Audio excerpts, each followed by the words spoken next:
cellphone, kinakalimutan ng cellphone, ng calculator, na iba't ibang gamit. Ang sabi nila, ikaw ang nagnakaw ng mga gawain namin. Wala na iba.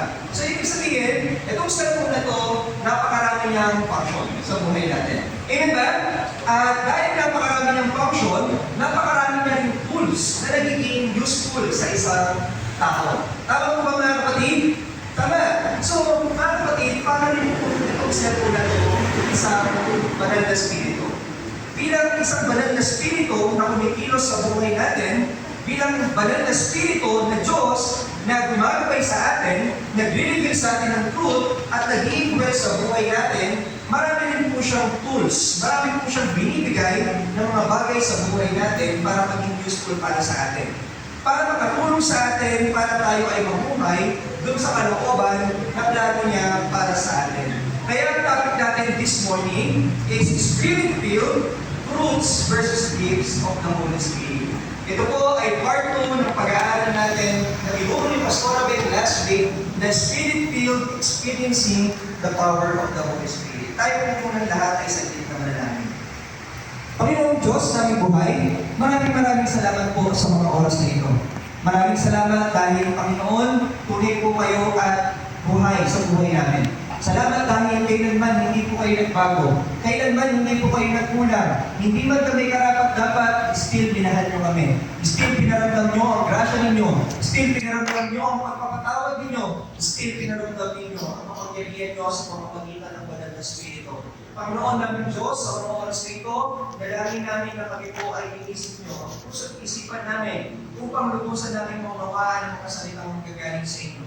At ina-acknowledge namin, Panginoon, ang banal ng Espiritu na tanging kayo lamang ang magaling, tanging kayo lamang ang matalino, tanging kayo lamang ang malakas, at tanging sa inyo lamang ang makakahihilin sa mga oras na ito, O Lord God. Lord, ilagay niyo po ako sa inyong likuran, at kayo po ang mag-usap sa bawat isa, nawa, Panginoon, walang kahit anong maging hadlang sa church na to para marinig namin ang mga salitang magagaling sa inyo, O Lord God. Tanggalin niyo po ang lahat ng gawa ni Satan. In the mighty name of Jesus, O Lord God, lahat ng kapangyarihan ni Satan na magiging hadlang para sa amin, i-relieve natin in the name of Jesus, our Lord. Lord, ikaw na nga po ang manguna sa mga oras na ito, binabalik po namin sa inyo ang pinakamataas na pamulit mo sa salamat sa katilang pangalan ng Panginoong Jesus. Amen and amen. Ang topic po muli natin sa oras na ito, Spirit-filled fruits versus gifts of the Holy Spirit. Basahin po muna natin ang Acts chapter 1, verse 8. But you will receive the power when the Holy Spirit comes on you. And you will be my witnesses in Jerusalem, and in all Judea and Samaria, and to the ends of the earth. Last week po, isa po sa mga verse na naisama natin. Sa pag-aralan natin ang Acts chapter 1, verse 8. Ang ibig sabihin mga kapatid, kapag ang Holy Spirit nag-indwell sa atin, kapag ang Holy Spirit na nirahan sa atin, meron daw kapangyarihan na lalabas sa atin. Meron daw mag-e-explode daw yung mga characteristics ni Holy Spirit na lalabas sa atin bilang isang Kristiyano. Alam niyo po, when the Holy Spirit is in us, nararanasan po natin ang kakaibang kapangyarihan niya to be a witnesses of God in this world. And to experience His power is to experience the fruits and gifts na automatic na lalabas sa atin. Alam niyo po, imposible sa isang Kristiyano na sinasabi niya na tunay na Kristiyano siya at Spirit-filled siya tapos walang lalabas na bunga sa kanya. Imposible sa isang Kristiyano na walang gift ang Diyos sa kanya. Imposible sa tunay na Kristiyano na walang bunga na pwede makita ng tao sa kanya. Kaya automatic mga kapatid, na kapag Holy Spirit-filled ka, automatic kapatid, na kapag ang mapangyarihan ng banal na Espiritu na nakikita sa buhay mo, nag-i-influence talaga sa iyo, may lalabas na bunga sa iyo.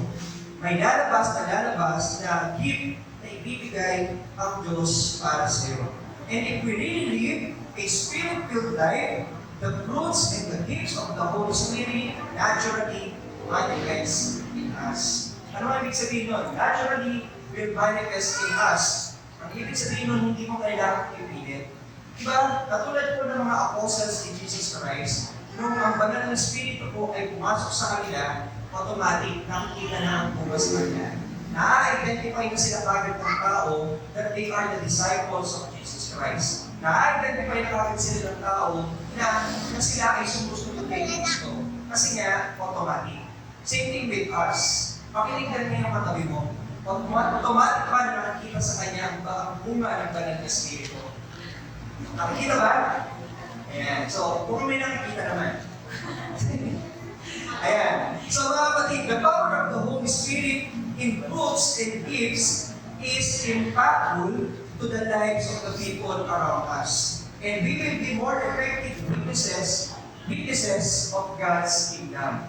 Alam niyo po, kapag nakita ang bunga sa atin, kapag nakita ang kapangyarihan at gift ng Diyos sa buhay natin, mas nagkakaroon ng impact yung pagiging witness natin sa mga tao. Pag sinabing witness sa mga tao, ibig sabihin nag-share ka ng God. Pag nag-share ka ng gospel, mas nagkakaroon ng impact kapag nakikita yung bunga sa'yo.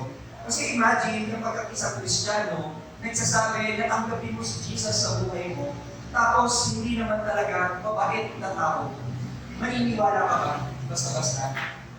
Maniniwala ka ba sa isang tao na nagsasabi, magpatawad ka na, pero yung tao na hindi naman talaga nagpapatawad?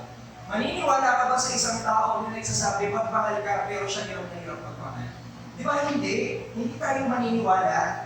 Mas maniniwala tayo kapag siya mismo, nakikita natin sa kanya, yung sinasuggest niya sa atin, yung ina-advise niya sa atin, yung mga sinasabi niya sa atin. So, mga kapatid, mas nagkakaroon ng impact tayo bilang isang Kristiyano kapag Holy Spirit filled tayo. Kapag nakikita yung bunga at yung gift ng Diyos para sa atin. When people see the Holy Spirit at work in and through us, they are more likely to be drawn to Christ. Ano ibig sabihin nun? Katulad ng sabi ko sa inyo kanina, kapag automatic nakikita sa inyo ang bunga, pag nakikita sa inyo yung characteristics ng Diyos, yung qualities na inaaral natin dito, paglabas ng church, ina-apply yun sa labas, mas malaki ang chance na mas maging malapit yung mga tao sa paligid mo kay Kristo. Naniniwala ba kayo that your life is a greatest testimony? Kaya ba? Naniniwala tayo doon. Kasi walang ibang example kung hindi ang buhay natin. Walang ibang example kung hindi ang buhay natin na nananirahan ang banal na Espiritu. Hindi basta maniniwala ang tao sa atin kung hindi tayo ng example. Hindi basta maniniwala ang tao sa atin kung sa atin mismo walang qualities ng Diyos na nakikita. Expect that people will look at you. Hindi lang sa loob ng church na to, mga kapatid. Pati sa labas ng church na to. Expect that people will look at you outside this church on how you will respond sa different aspects sa buhay mo. Paano pa nakikita ibang tao sa labas ng church na to? Paano pa nila dinidescribe? Diba? Paano pa nila ikinikwento sa iba? Paano pa nila dinidescribe as isang Kristiyano? Let's think of it. Kasi nga, mga kapatid, ang tunay or normal na Kristiyano na babatang banal ng Espiritu Santo, nakikita po ang bunga. May bunga po tayo. Meron po tayong gifts na ina-apply sa buhay natin. At isang Kristiyano na namumuhay sa kanya ang banal ng Espiritu, nakikita at hindi kailangan ipilit ang bunga. So, Pastor, ano ba yung bunga na yan? Ano ba yung gift ng banal na Espiritu na yan na dapat makikita sa buhay namin? Ano ba yung, Pastor, na tool na binibigay ng Holy Spirit para may i-apply namin sa buhay namin bilang isang Kristiyano? So ano ba bang difference ng dalawang ito? Minsan, mga kapatid, nagkakaroon ng confusion ng tao between sa bunga and sa gifts. Ang pagpapalit nila, nasasabi nila, gift ang pagkakaroon ng self-control. Diba? Fruits ang pagkakaroon ng wisdom. Minsan na pagpapalit natin, but the truth is, there's a difference between the two. Meron po talagang pagkakaiba ang dalawang bagay na yan na dapat natututunan din natin. Para na-filter natin, meron ba ako nito? Wala pa ako nito? Kailangan ko ba itong i-develop? Kailangan ko ba itong ipag-pray? Kailangan ko ba itong iluhod sa Diyos? Kailangan ko ba itong i-apply sa buhay namin? Na buhay mo? So, what's the difference between the two? Bago yun, fruits and gifts of the Holy Spirit are essential for our growth and spiritual journey. Kailangan natin itong matutunan para sa paglago natin at paglalakbay doon sa gusto ng Diyos para sa atin. So number one, what is the fruits of the Holy Spirit? What are the fruits of the Holy Spirit? So fruits versus gifts of the Holy Spirit. Basahin po natin ang Galatians chapter 5, verse 22 to 28. Verse 22, but the fruit of the Spirit is love, joy, peace, forbearance, kindness, goodness, faithfulness, gentleness, and self-control. Against such things, there is no law. Fruits of the Holy Spirit, mga kapatid, na dinidiscuss dito, sa nabasa natin sa Galatians chapter 5, yan po yung mga characteristics na dapat nakikita sa atin. Di ba ang tao may kanya-kanya characteristics? Halimbawa, ako po, ang characteristic ko bilang isang normal or natural na tao, ako ay extrovert. Di ba minsan may pagka-extrovert din kayo? Di ba naman sa akin dito, minsan may pagka-introvert. So yan, characteristic mo yan. Ikaw yan eh. Di ba? Ano pa? Masayahin ako. Ano pa? Minsan malungkotin din. So minsan may mga different characteristics tayo. Pero itong characteristics na to, ito yung dinidiscuss sa Bible na dapat daw meron ang isang Kristiyano na namumuhay sa kapangyarihan ng Diyos. Na namumuhay sa Kanya ang banal na Espiritu. Isa-isahin natin. Tingnan natin kung itong mga bunga na to ay meron pa talaga tayo. Tingnan natin kung ang mga bunga na to ay talagang na-a-apply pa natin sa buhay natin. So these fruits are evidence. Tingnan natin yung mga fruits na yan. These fruits are evidence of the Holy Spirit's presence. Di ba? Ang mga bunga nito ay ebidensya ng banal na Espiritu sa buhay natin. Then it's leading us to a transformation of our character to become more like Christ. So tingnan natin yung sa love. Balikan ko natin yung bunga. Tingnan natin yung love. Unahin natin yan. Yung love ba na yan na bunga ng banal na Espiritu, meron ka. Kaya ipakilitan niya yung katabi mo. Meron bang love talaga yan sa buhay niya? Hindi ko sinabing love na meron bang partner na. Hindi ko sinabi na meron ba siyang partner or girlfriend or boyfriend ng asawa. Ikaw ba, bilang isang Kristiyano, meron kang love. Alam niyo po, ang love na sinasabi dito na bunga, this is a selfless love. This is an unconditional love. Na kumbaga, nagbibigay ka ng love kahit na walang kapalit. Diba? Nagbibigay ka ng love kahit hindi naman talaga kamahal-mahal. Diba? Nagbibigay ka ng love kahit hindi naman attractive sa'yo, kahit hindi naman talaga deserving pabigyan ng love, nagbibigay ka pa rin. Diba? It goes beyond mere feelings and emotions. Diba? Hindi siya basta pinabase mo sa emotions mo. Pinabase mo sa love na binibigay sa iyo ng Diyos. The Holy Spirit's love in us enable us to love God and our neighbors in a way that reflects the love of Christ. Diba? Ang mission ng church natin is to love God. Diba? Ang pangalawa, to love people. Bakit yan ang mission natin? Kasi yan ang dapat na bunga natin. Diba? Alam niyo po, mahirap, ulitin ko, mahirap mag-witness, mahirap magpatanggap kay Kristo sa tao kung hindi nakakita ang love sa atin. Huwag natin piliin kung sino lang ang bibigyan natin ng pagmamahal. Huwag natin piliin kung sino lang sa tingin natin okay na deserving na bigyan ng pagmamahal. This is actually a selfless love. Baka sabihin kasi natin, Pastor, di magmamahal naman ako. Nagbibigay naman ako niya. Hindi no. Baka naman sa kakilala ka. Pag hindi mo nakakilala, ayaw mo na. Ayaw mo lang siya ng gospel. So, i-filter po natin yan. Itignan natin yan. Meron ba tayo yan sa buhay natin? Let's reflect on that. Next, mga kapatid, the fruits of the Holy Spirit, although familiar tayo dyan, kailangan natin siyang maalala. Kailangan natin siyang makita. Next is joy. Diba pag sinabing joy is kagalakan? Diba? Meron ba tayong joy sa buhay natin? Joy is a deep sense of gladness and contentment that springs from knowing and trusting in God's goodness and salvation. Itong joy na ito, mga kapatid, hindi lang joy tuwing merong magandang nangyayari sa buhay mo. Paano kapag may masamang nangyayari na sa'yo? Nararanasan mo pa rin ba yung joy? Nararanasan niyo pa rin ba yung kagalakan na kahit nandiyan si Judith, may joy ka pa rin? Di ba? Na kahit na chismis ka niya, may joy ka pa rin. Nararanasan ko ba natin?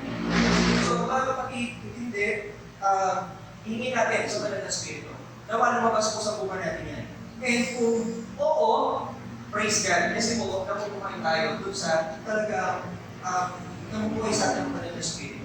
So the Holy Spirit fills us with abounding joy, even amidst trials and challenges, as we find our ultimate satisfaction and hope in Christ. Next po, yung peace. Ano natin yan? Peace, kapayapaan. Ang peace po, mga kapatid, na binabanggit dito, yung peace na hindi naiintindihan ng mundo. Diba? Yung peace na kailanman ay hindi makukomprehend ng mundo. Bakit? Kasi ang peace na to, ang tanging Holy Spirit na makakabibigay. Minsan ba naranasan yung magkaroon ng kapayapaan kahit na nagkakagulo na yung mga nasa paligid nyo? Alam niyo po, ako rin, this past few weeks, kahit na ang daming pinagdadaanan, nagugulat ako, and even ako, hindi ko naiintindihan, bakit ako mapayapa? Bakit may payapa sa puso ko? And that's because of the work of the Holy Spirit. And even in you can experience that. We can experience that as a Christian, yung buwang yan, na magkaroon ng kapayapaan sa lahat ng pagkakataon. Isa pa, mga kapatid, patience. Pakinig niyo yung katabi mo, kapag-pasensya kayo. Or onting inis lang, inasa mo na onti, nagagalit na. Patience. Mga kapatid, patience is the ability to endure and remain steadfast. Even in difficult circumstances or when faced with challenges, the Holy Spirit develops patience within us, teaching us to trust in God's perfect timing and providence. Di ba pag may mahaba ang pasensya mo, anong nasabihan? Pag mahaba ang pasensya, sabihin mo sana nilag. Bakit iba pala yun? Diba? Mga kapatid, pag mahaba ang pasensya, mas maliit ang chance na mag-stress. Alam niyo ba yun? Diba? Parang sa isang mag-asawa, alam niyo po, kasabihan lang po, nakarinig ko. Sabi doon, the more na mas may patience ang isang asawa, the more na mas happy siya. The more na mas may patience ang isang asawa sa bahay, the more na mas magano siya. Mas, alam mo yun, na mas nag-grow siya. Mas nag-grow siya. Kasi, mga kapatid, yung patience na binibigay ng Diyos sa atin, it will help us na mag-grow. Alam niyo po, minsan may nakausap ako na teacher ko. Sabi niya, sobrang stress na daw. Sabi ng mga kasama namin, stress ka niyan? Ano pa kami? Kung stress ka sa ganyan itsura. Diba? Ano pa kami? Sabi nila, alam niyo po, automatically, nakikita sa awa natin kung stress ba tayo or hindi. Di ba totoo yun? Makikita sa aura mo kung may problema ka, kung stress ka or hindi. Kita ko pagdating na dito, kung saan kapatid mo, may problema ka, is nakikita nga sa atin. But when we have patience na nakikita sa atin, na nagkukuha sa atin, it will help us grow. Diba? It will help our Lord Jesus Christ. So, mga kapatid, also patience, ito rin yung magbibigay sa atin ng dahilan para hintayin ang mga pangako ng Diyos. Diba? Kasi alam nyo, bilang natural na tao, wala tayong pasensya. Ngayon nga lang sa TikTok, alam mo sa TikTok, hindi na umaabot ng 3 minutes yung mga video. Diba? Sa TikTok, 15 seconds na lang yata ang mga bata, scroll na scroll eh. And even sa lahat ng social media, i-create na sila ng mga video na maikli na lang. Dati, pag nanonood ka ng vlog, maabot ng 10 minutes eh, no? Pero ngayon, pati si YouTube, nag-create na ng YouTube Shorts. Bakit? Kasi nga po, mga kapatid, sa panahon ngayon, umiikli na ang pasensya ng tao.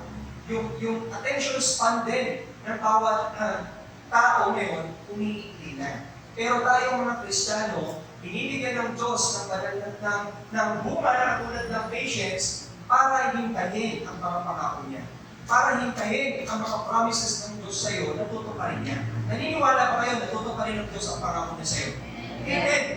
Malahat tayo naniniwala. So, let's pray for this fruit. Kung wala pa tayong fruit na ganyan, pray for it.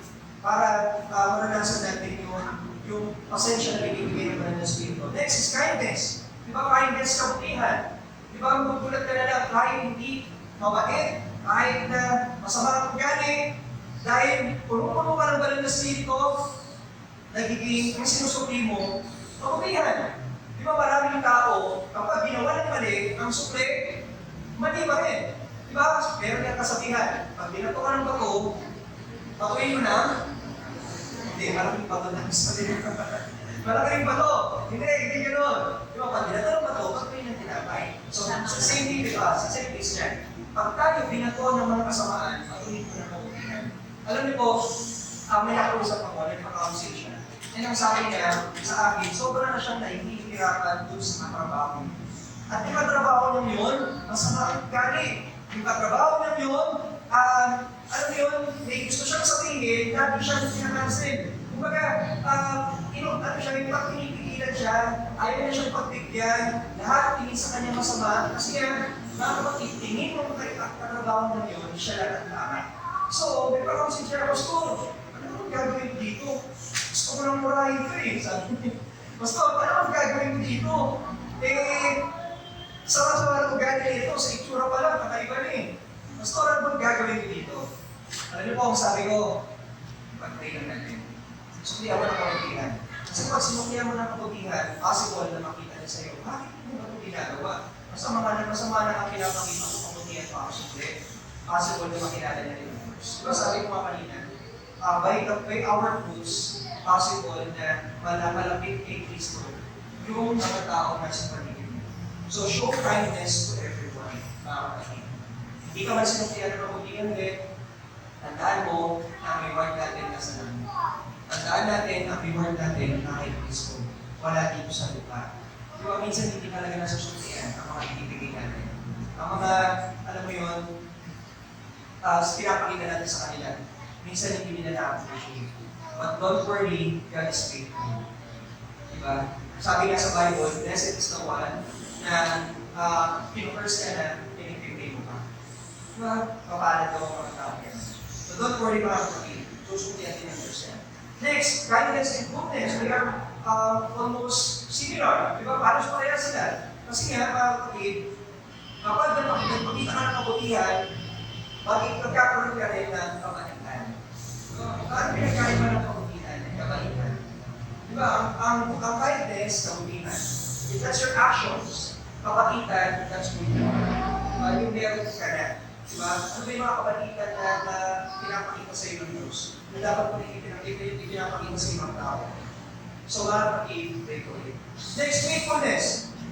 Pag sinabing faithfulness, siguro, alam lahat natin ang word na faithfulness, pagiging matapat. Di ba? Pag faithful ka sa Diyos, automatically, magiging faithful ka sa mga tao na sa asawa mo, sa mga mahal sa buhay, sa mga taong nakakasalumuha mo, makakaradas din nila pagiging faithful. Kasi faithful ka sa Diyos.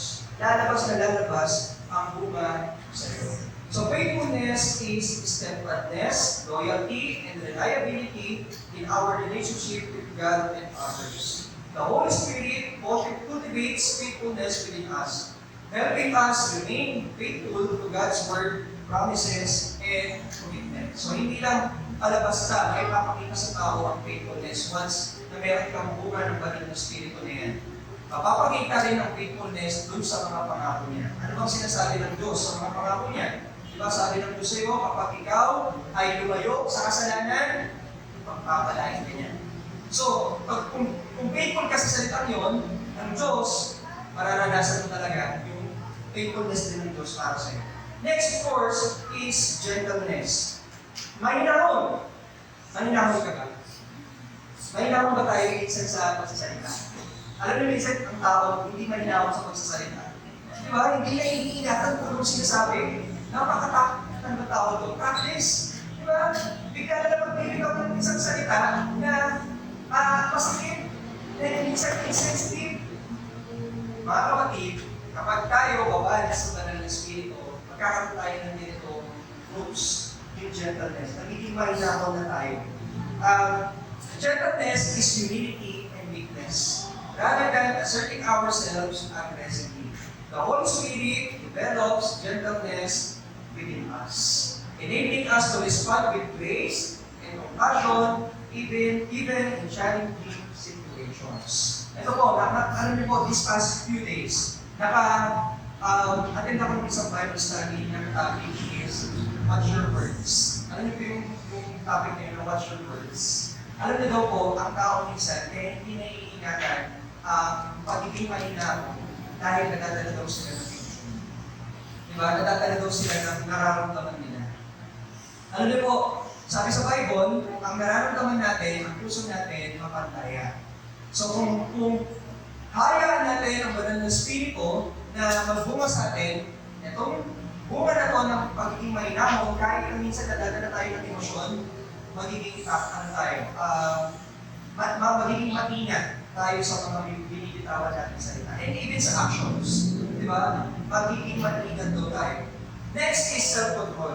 Self-control is the ability to exercise discipline over our desires and impulses, allowing the Holy Spirit to lead and guide us. Kung sinabing self-control, ang ibig sabihin pa niyan, kukontrolin ka ng ibang tao. Hindi. Kaya mga self-control ibig sabihin, matututunan mo na pigilan yung desires ng flesh mo. Pasko, masama ba na gawin yung dinidesire ko? Hindi masama. Ang masama, kung yung gagawin mong desire ay hindi ka looban ng Diyos. Halimbawa, sexual immorality. Halimbawa na lang,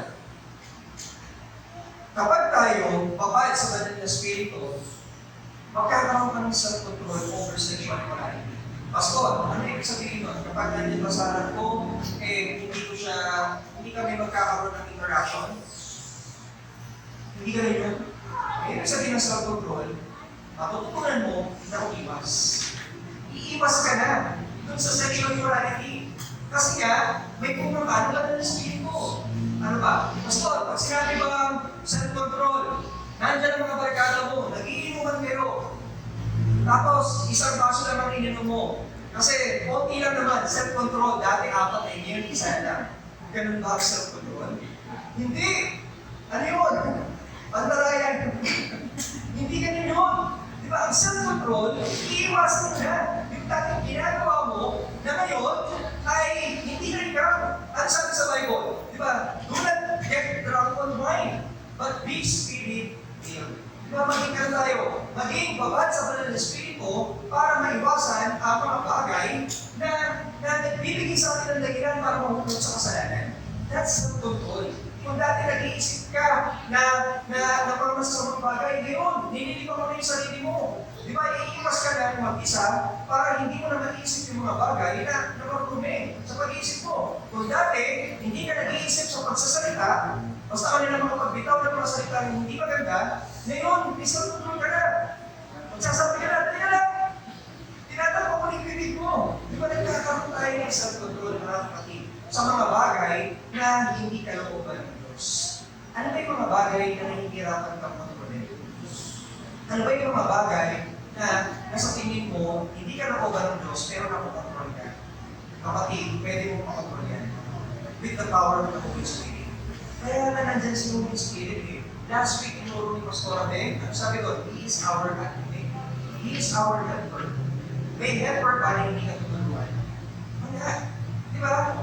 Ano ba? He is the revealer of good. He indwells in you. Naninirahan siya sa puso mo, hindi nirahan sa puso literal sa katawan natin. Ano sabi sa Bible? We are the temples of the Holy Spirit. Di ba? Our body, literal yun. Hindi lang basta imagination. Our body is the temple of the Holy Spirit. Your body is a church. My body is a church. Sa church natin, ano ginagawa natin to maintain yung ambience ng Diyos dito? Diba, nililinis natin? Diba, inayos natin yung kuwan? Diba, inayos natin yung mga guitar, pinagbuhan natin, nag-worship tayo, makakanta. Inaayos natin lahat. Since our body is also a church, maintain it doon sa kagustuhan ng Diyos. Alam niyo, para tayong church na nagsama-sama na dapat i-maintain. Ang church hindi lang nagulito ang church na nalalayo mo kahit saan. Kaya pa walang pwede mag-excuse na sasabihin nila, Pastor, wala naman nakakakita. Pastor, wala naman akong kasama. Pastor, wala naman ako sa church. Kapatid, ikaw mismo ang church. Nandun ba lang ng Espiritu? Kasama mo siya, so ask Him to control the desires of your flesh. ang flesh ang kalaban natin. That's our number one enemy. So let the Holy Spirit control. So that's the fruits of the Holy Spirit. Ano niyo po? Itong fruits of the Holy Spirit, para itong mga puno sa garden. Di ba? Ang fruits of the Holy Spirit, ang mga puno sa garden, may iba't ibang bunga yan.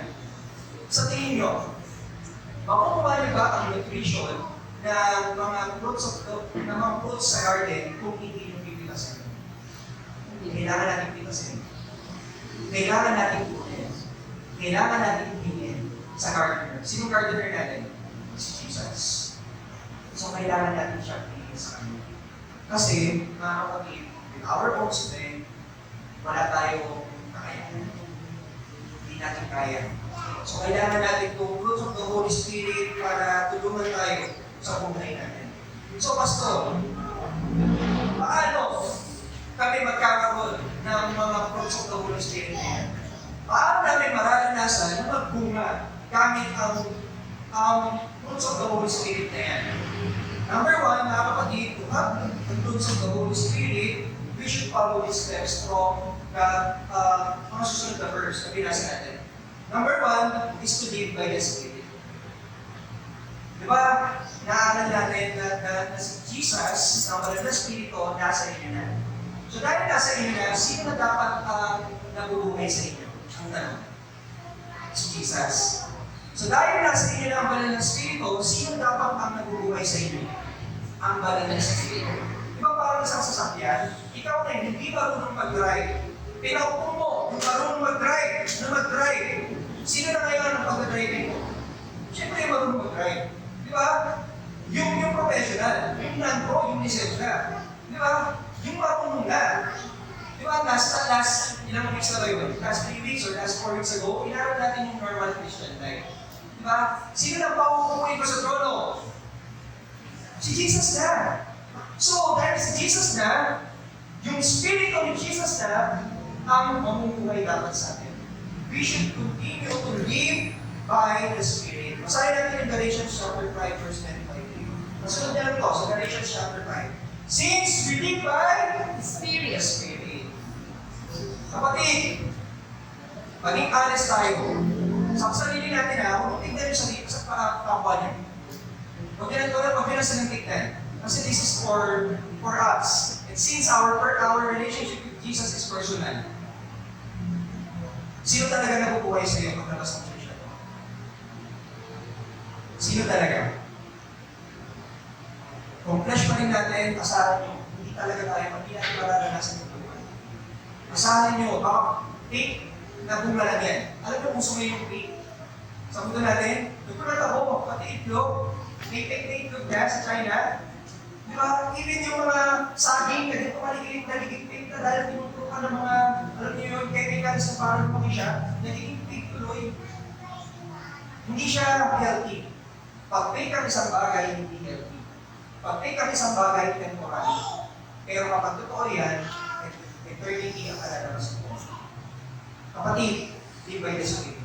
When we say live by the Spirit, every decisions na gagawin mo, you will ask God.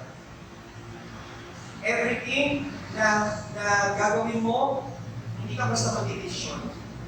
Ipag-pray mo muna. Diba, papasok ka sa relasyon, ipag-pray mo muna. Diba, papasok ka sa isang kumpanya, ipag-pray mo muna. Papasok ka sa ganitong gawain, ipag-pray mo muna. Lahat ng ipag-pray mo. Kasi inaasa mo na sa Holy Spirit. You are living by the Spirit. Namumuhay ka na. Next is keep in step with the Spirit. Basahin natin yung Galatians chapter 5, verse 25. Let us keep in step with the Spirit. Hindi masama na mabuhay sa banal na Espiritu. Kapatid, kailangan mo rin maglakad sa banal na Espiritu. Maglakad kung anong pinapalakad sa iyo. May calling pa sa iyo ang Diyos na kailangan mong sundan. May calling pa sa iyo ang Diyos na kailangan mong sundan. Bawa, calling sa iyo ang Lord, share ang gospel sa pamilya mo. Share ang gospel sa pamilya mo. Share ang gospel sa mga kaibigan. Sa kamag-anak o kung sino pa man. Meron kang gano'n ng calling ang Diyos sa iyo. keep in step. Huwag tayo, alam mo yun, ano kaya minsan, may mga naniligaw kasi hindi sumasabay dun sa paglalakad ng leader nila. Minsan may nakita ko ganyan yung mga doc, alam niyo ba yung doc? Di ba ang doc kapag nalilig pamahanak nila? Sumusunod ang doc sa magulang. Di ba, nakakita na ba kayo ng gano'n? Yung mga bibe, tapos yung mga, yung doc na nanay, yung mga bibe maliliit pa, kapag yung nanay pumunta somewhere, sumusunod yung mga anak. Kapag umalis sa linya, yung anak, naliligaw. Hindi na alam kung saan pupunta. Di ba? Alam niyo po, meron din tayo sa banal ng Espiritu. Kapag tayo sumusunod sa banal ng Espiritu, hindi tayo naliligaw. Asahan mo yun. Minsan hindi natin alam kung saan pupunta, pero sumunod ka. Kasi may patutulungan. Alam niyo, minsan may nakausap ko kanyang pastor. Sabi niya, hindi ko alam ang future. Pero hindi ko ulit kung gusto. Ito yung pinapagawa niya. Hindi ko talaga yung pinakagusto ko. Pero ito yung gusto niya. Susundin ko. Sundin mo kung ano kalooban sa iyo. Sundin mo kung ano pinapagawa niya sa iyo. Then you will experience. Expect. Sa mga kapatid, be contented in the Spirit. Basahin natin ang Galatians chapter 6, verse 26. Let us not become conceited, provoking, and envying each other. Ano ibig sabihin niya? Huwag na tayong maingit sa kung anong binibigay ng mundo. Be contented kung anong binibigay sa inyo. Magpadal ng Spirit. Binigyan ka ng Lord ng joy. Binigyan ka ng padal ng Spirit ng love. Pastor, bakit siya nagagalit? Dapat magalit. Pastor, bakit siya nagmamahal ng hindi Kristiyano? Dapat ako. Pastor, bakit siya walang sa Panginoon? Kristiyano na yan, ha? Dapat ako. Pastor, nagagawa niya eh. Gusto niya sa buhay, yolo. Kahit na hindi ka looban ng Diyos, piling ko okay din ako din. Makikiayon din ako. Kapatid, ulitin ko. Kapag dumadaan ka pa rin sa malawak na daan, kahit na Kristiyano na, you are not a natural Christian. You are not living a natural Christian life. You are a carnal Christian. Last week, sa report, sa book, na merong carnal Christian. Isa yung carnal Christian na bumuhay kami sa laman, na Kristiyano. Be contented sa ngayon kung ano ang pinapagawa at kung ano ang pinibigay sa inyo. Kasi by that, saan mo palalaguin niya? Alam niyo kapag tayo contented dun sa regalo ng Diyos sa akin, sa bunga, palalaguin niya yan. Kunyari, yung love mo, pinakita mo sa kanya, maliit pa lang, kahit maliit na lang pala, lalawak niya. Magugulat ka pati siya, pinamahal ka na, kahit minsan hindi ka rin kamahal sa kanya. Diba? Magugulat ka kahit yung mga kapwa sa paligid niya, nakikita na rin magmamahal, kasi lalaguin niya. And even, alam niyo po, kahit sa mga businesses or trabaho, when we have discipline and self-control, to give everything back to God, kapag sa simula, maliit pa lang yan, naging faithful ka dyan, palalaki niya. Be contented right now kung anong binibigay sa inyo ng Holy Spirit. And by that, you will experience the fruits. So, ano yung tatlong yun? Live by the Spirit, keep in step with the Spirit, be contented with the Spirit. Next, mga kapatid, so that's the fruits of the Holy Spirit. Familiar tayo dyan, pero hindi natin madalas na pag-uusapan. Familiar tayo dyan, pero hindi natin madalas na reflect. So let's reflect on it. Ano bang meron ka dyan, mga kapatid? At anong wala sa iyo dyan? Anong gusto mo dyan na magkaroon ka? Ipag-pray mo yan. Ipag-pray natin yan sa Diyos. Number 2, ano naman ang gifts of the Holy Spirit, Pastor? Kanina, napag-usapan natin ang fruits. Ano naman ang gifts? Ito naman yung regalo. Di ba? Parang sa isang garden. Ulitin natin yung garden, kanina may mga puno na nagbubunga. That's the fruits of the Holy Spirit. May gardener, that is si Jesus. So, paano natin makukuha ang bunga na hihingin natin sa gardener? Kailangan naman natin ng tools. Yung tools na yun, that is the gift of God. To operate and give doon sa kagustuhan ng Diyos para sa atin. Basahin muna natin ang 1 Corinthians chapter 12, verse 4 to 11. There are different kinds of gifts. Marami to. Actually, pag-discuss natin dito, pero may mga di-discuss pa ako dito sa inyo na pwede natin ma-identify na maka-gift natin.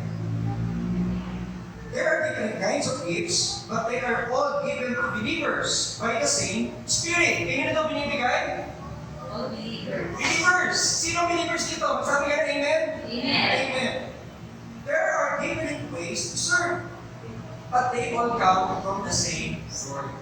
There are different ways the Spirit works, but the same God is working in all His ways and in all people. Verse 7. The Holy Spirit is given each of us in a special way. That is for the good of all. Para saan daw yung binibigay ng Holy Spirit? For the good of all. To some people, the Spirit gives a message of wisdom. Ito po, yung una, ang Diyos, mga kapatid, ay nagbibigay ng regalo ng wisdom. Ano yung wisdom? Pagkaunawa. Understanding. So, to others, the Spirit gives a message of knowledge. Isa pa, to others, the Spirit gives faith. To others, that one Spirit gives a gift of healing. Verse 10, to others, gives the power to do miracles. To others, He gives the ability to prophesy. To others, He gives the ability to tell the spirits apart. Palayasin. To others, He gives the ability to speak in different kinds of languages they had not known before. And to still others, He gives the ability to explain what was said in those languages. All the gifts are produced by one and the same Spirit. He gives gifts to each person. Hindi naman siya nagbibigay ng gift. Each person. Walang exception. Once you are a Christian and a believers, you will receive a gift. Minsan hindi lang natin na-identify. Minsan hindi lang natin alam. Diba? Kaya nagtatanong tayo, Pastor, paano ba ako magsisilbi sa Diyos? Pastor, paano ba ako mag-minister? Paano ba ako papasok sa ministry? Pastor, kung hindi ko alam yung gifts ko, kung hindi ko alam ano yung kakayahan ko, na pwede kong ibigay sa Diyos. Alam niyo po, gifts of the Holy Spirit in these verses na binasa natin are special abilities, talents, or powers that the Holy Spirit bestows upon believers for the purpose of serving. Ang purpose ng Diyos, kaya binigyan tayo ng gifts, this is the purpose of serving. Pastor, is that, ano ba yan? Inborn ba yan? Yung mga gifts na yan? Di ba, minsan na pag-uusapan, is talent or gifts inborn or developed? Di ba yun?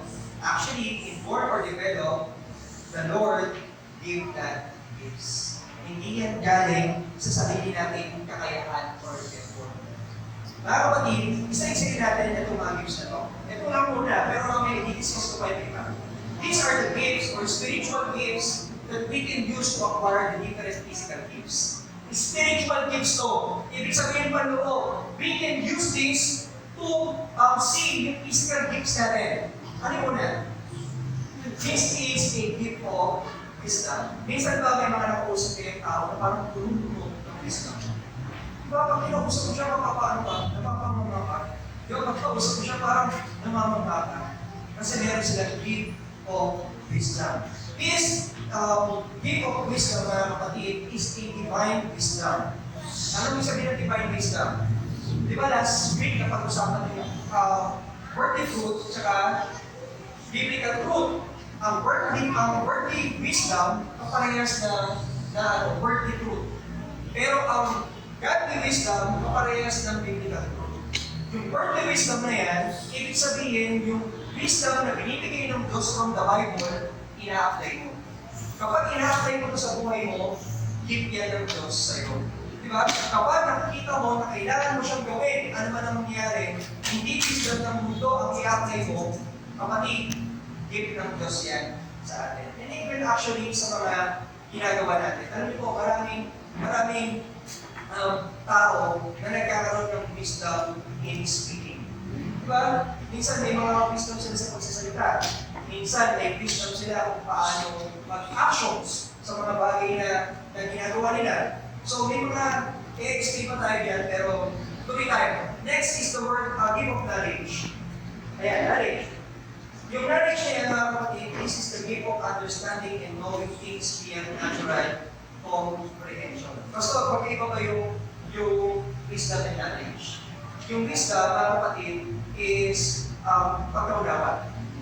Yung knowledge, mga kapatid, ito na yung nalalaman mo. Diba? Binigyan ka ng Lord ng pagkaunawa doon sa nalalaman mo. Halimbawa, nalaman mo yung word na agape.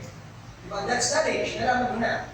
Ang wisdom, kung paano mo siya inuunawa at paano mo siya ina-apply. That's wisdom. Naiintindihan, diba, mga kapatid? So that's a gift. Ano ba? Faith.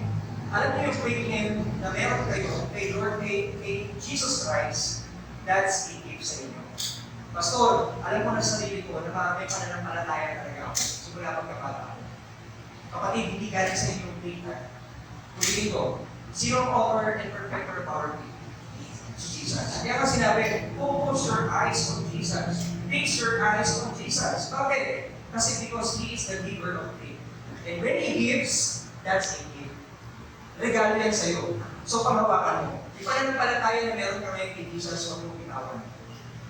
Kasi, regalo yan sa'yo. At pwede yung nakaaway. Ang regalo pwede yung nakawin. Di ba? Ang regalo na binigay sa'yo, pwede nakawin.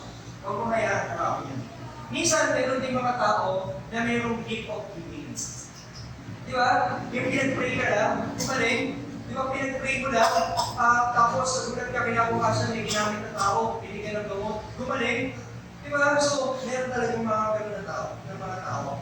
So, minsan may mga tao may gift ng miracles, the ability to perform signs and wonders that demonstrate God's supernatural power and presence. Yung hindi sinasabing magpapabuhay ng patayan. Kasi once we are dead in this world, hindi na tayo sa panahon ni Jesus. Tayong si Jesus na makakagawa ng magpabuhay ng patayan. Pero sa panahon natin ngayon, there can be miracles katulad ng sa healing miracle yun. Di ba? Magkaroon ng anak, tapos hindi naman, imposible magkaroon ng anak, miracle yun. Di ba? Yung nakapasa ka sa exam kahit hindi ka naman nag-review, miracle yun. Di ba? Miracle yun. Di ba? So, may mga miracles na nararanasan natin. And that is a gift from God. Di ba? Hindi natin siya pwedeng angkinin. Hindi natin siya pwedeng salinin. Next, minsan ito, may nakakausap ako, may mga gift of prophecy. Di ba yung napapanaginipan nila, mga nasa-vision nila, kasi mga kapatid, meron talaga ganun gift. Pero hindi naman yung si ano sino ba yung magbubuhula si Kat? Sino? Basta yun. Di ba napauling ka na? So, mga kapatid, hindi yun yung prophecy. Hindi pakuhula na alam mo na yung future. Kumbaga, may vision ka lang na ito yung kalooban ng Diyos. Diba? Pero it doesn't mean na ikaw ang may alam ng lahat. So, minsan may ganyan. Next is discerning of spirits. Ito, nadi-discern nyo ba minsan ang mga bagay na tama at mali? Nadi-discern nyo ba bilang isang Kristiyano? That's a gift. Regalo rin yan, na ma-discern nyo kung ano yung tama at mali, at yung tama at hindi ka na maging tama. Yung minsan may gano'n, may tama at hindi ka na maging tama. Di ba? So, minsan na-discern natin yun, that's a gift from God. And it also is speaking in tongues, it's speaking in another language. Di ba? Although hindi natin pinapractice yun sa church, but sometimes there are people or Christians na nag-pray sila, and they are speaking in another language. Pero, when this gift is given into this church or into the other church, lagi yan sinusure ng Diyos na nagbibigay siya ng gift ng interpretation. Bakit? Kasi pagkakarinig tayo ng mga taong nag-i-speak or nag-pray in another languages or iba't ibang salita, baka sabihin natin ganun yan. Di ba? Baka sabihin natin hindi yan totoo. Kasi hindi sinabi sa Bible, di ba? Napagkamalan ng mga tao na yung nagsasalita ng gift of tongues, napagkamalang baliw. Di ba? Kaya sabi ni Paul, kung i-speaking ng tongues ka, yung regalo na yan masama, make sure na meron nag-interpret. Di ba? May nag-interpret. So, Pastor, paano namin ma-identify dito sa mga gifts na yan? Kung ano ang calling ng Diyos sa amin? Ano ba ang gifts ng Diyos sa amin? Actually, dapat mag-print ako Kung alam niyo yun, gifts, test, para siya mag-test, para makita natin yung gifts natin. Pero siguro we can do it by sending it dun sa JOS na group natin. Isisend o mamaya sa JOS group natin, if you are not part of it pa, mag-join kayo, isa-send yung PDF doon, then take the test. Para malaman nyo kung ano nga yung gift na meron kayo. Diba? Para malaman nyo kung anong gift na binigay sa iyo ng Diyos. So, okay, next slide please. Meron kong different gifts na binigay ng Diyos sa atin. So, ito pa yung list of spiritual gifts. Sa Romans chapter 12, verse 6 to 8, nabanggit na natin yung prophecy. And also, yung serving. Di ba, Pastor, ano lang ako sa church eh, nag-usher. Pastor, ano lang ako sa church, nag-welcome. Gift yan ng Diyos. That's something na ginagawa ko rin para kay Lord. Nakakakilan ko yan, nakapagbigay ng papuri sa kanya. Nagsuserve ka sa kanya. Iba nga, na-appreciate ko, dalaw sa natin, nagluluto, that's a gift from God. That's a ministry, di ba, sa Diyos. So, kailangan natin silang i-appreciate. Teaching, may mga pastor, may mga nagtuturo sa Bible study, and youth, and exhortation. Teaching and exhortation, it's two different things. Okay? Exhortation, short lang yan. It's a short Bible study. Ang ibig sabihin na exhort, ginataas, Jesus lang yan, wala na mga points pa. Next is giving. Sometimes there are people na napaka-generous. Di ba? But, huwag natin isipin na hindi yung ministry. Huwag natin isipin na hindi yung regalo ng Diyos. Regalo ng Diyos yun. Kaya may gusto ka na mag-give. Kaya kami gusto ka na mag-give. So next, leading. Di ba may mga nag-lead sa ating people, nagkakaroon sila nag-initiate sila na mamuna sa Bible studies, na mamuna sa mga kapwa-kapatiran nila, dinidisciple nila. That's a gift of leading. Next, showing mercy. O, kapatid, yung showing mercy, showing forgiveness. Regalo rin pala yan. Huwag natin isipin na yung ibigay natin mercy sa mga tao sa paligid natin ay abuse. Regalo pala yan ng Diyos. Diba? Pero syempre, may peace na pa rin tayo. Alam natin yung mag-abuse na nalilitin. Diba? So, hindi natin ito tolerate. Next, ito, word of wisdom. Hindi na pag-ito kanina, pag tayo dito. Next, apostleship. Alam niyo yung word apostleship? Ano nangyari sa mga apostle? Diba, they became martyr. Diba? They became martyr of the Lord Jesus Christ. Diba, talagang, nagpapakamatay na para lang sa Kristo. Sa ibang bansa, diba, hindi nila i-renounce yung faith nila kay Lord. Diba, they have the gift of apostleship na kahit anong mangyari, gagawin nila kung ano para sa Diyos. Next, evangelism. Sino dito may puso ng evangelism? Yung mag-share ng gospel. Kung sabi yan, amen, ay magsalita kasi baka sabihin nila, sasabihin mas na mag-share ng gospel.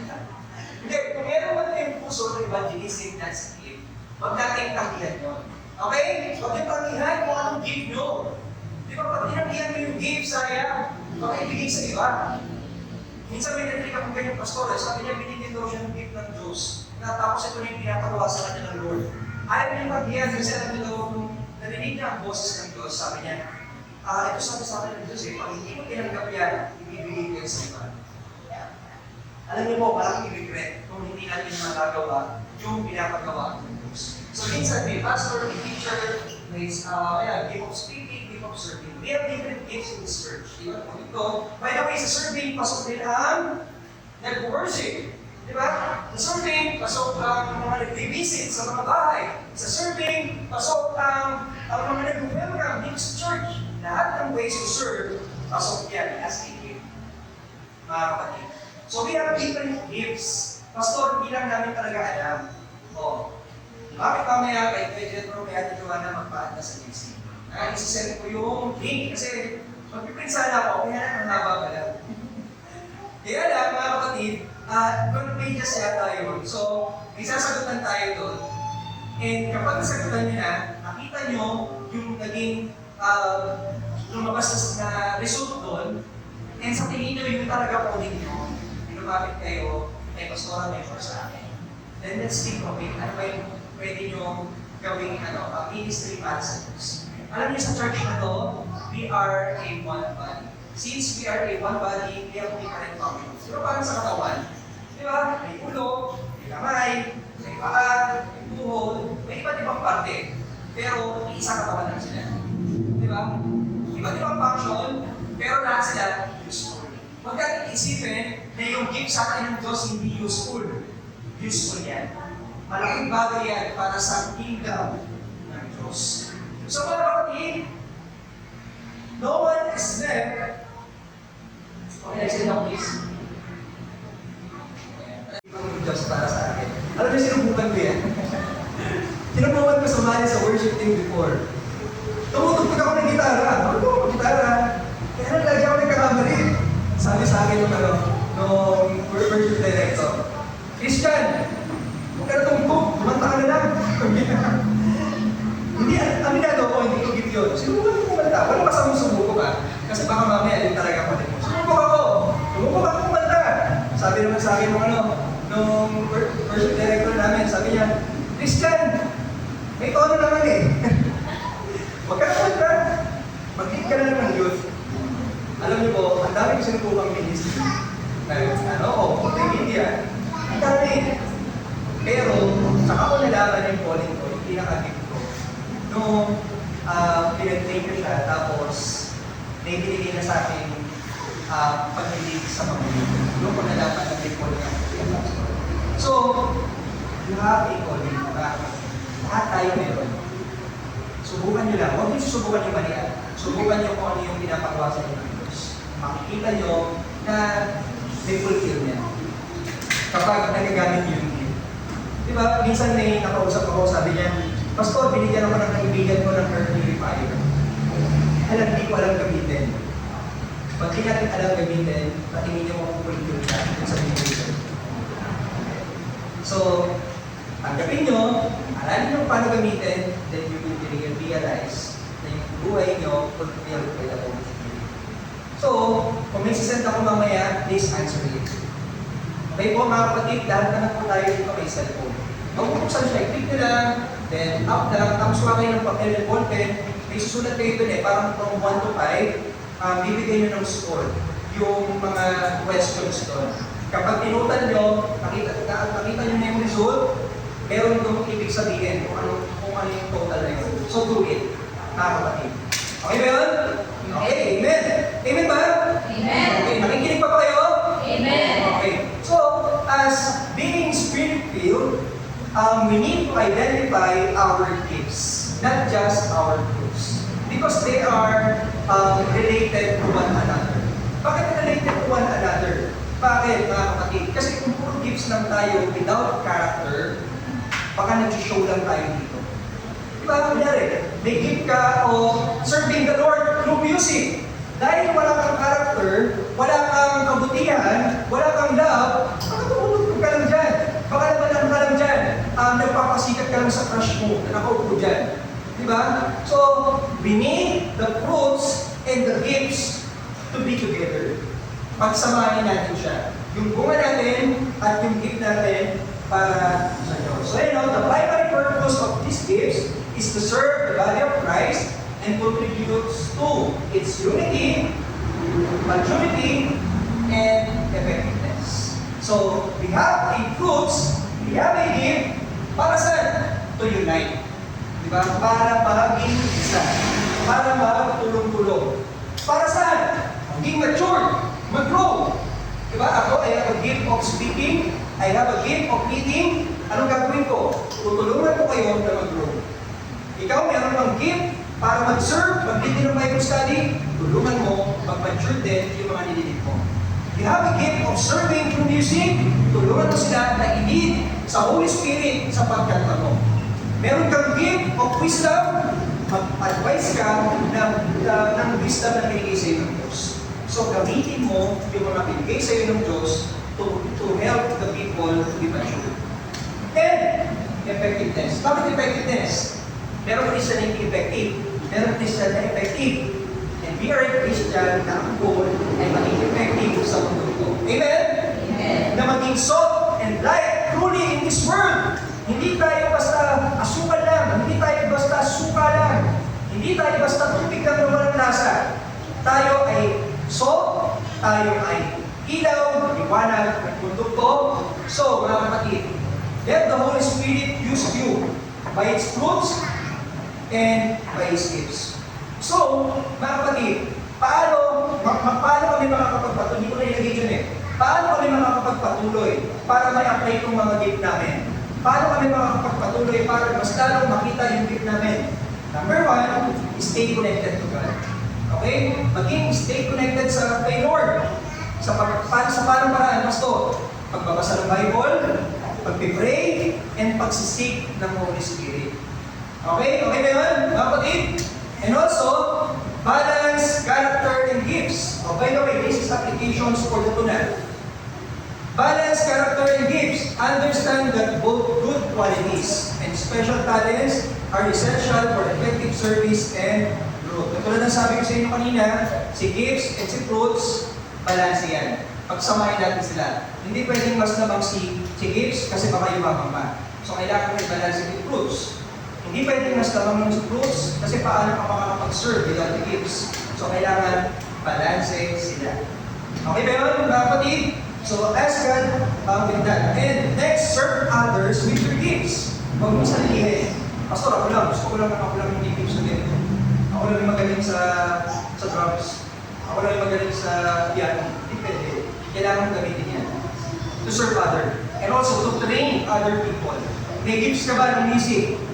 Meron ba dito nag-desire na maging part ng worship team? Kahit hindi pa marunong.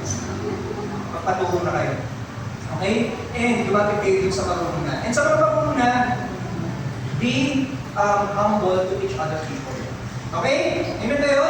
Let's seek God's guidance. Ask the Holy Spirit for direction and understanding.